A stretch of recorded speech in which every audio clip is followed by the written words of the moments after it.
Shuti bakunzi, shuti za Mpatsikiganza TV, aha turi ni kuri Ifake Don Bosco Kimihurura.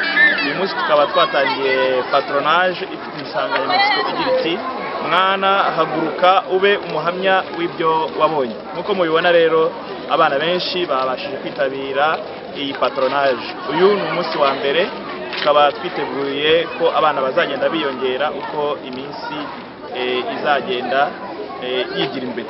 Tukaba rero tubishimiye kandi tubasaba kugira ngo mukurikirane gahunda za patronage.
Yamakoze amazina yanjye ni Rwagasore Irakoze Josue, ndi umwanimateri wa hano ku Kimihurura, abahamagara icyiciro cy'imyaka 15 kuza kuri 17, gusa narangije 17 iyo bashaka kujoininga nabo ntago tubaheze iyo bahageze ku bundi patronage yacu imyaka 3 kuza kuri 17 yo ngende mu cyiciro cy'abantu bakurikirana amakosa.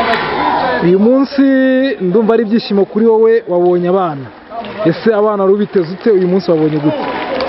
Uyu munsi abana twabonye neza, ni benshi ugereranyije n'indi minsi ya mbere.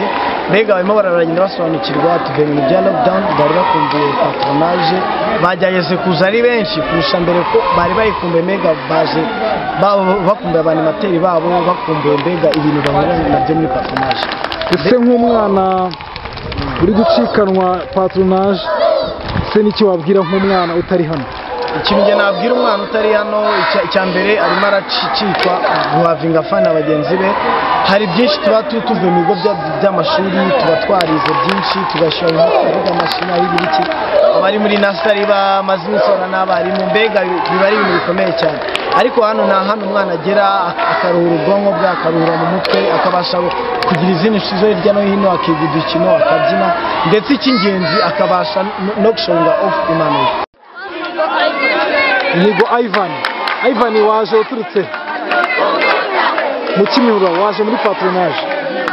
Ni ubwa mbere, ni inshuro zingahe uje muri patronage? Inshuro ya 5 nzanga. Inshuro ya 5 zose umaje kungukira iki muri patronage? Natangiye tubwira.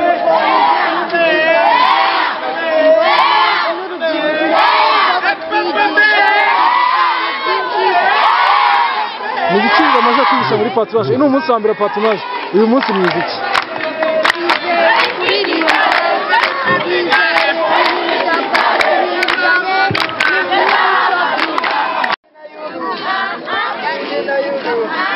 Kote na kote.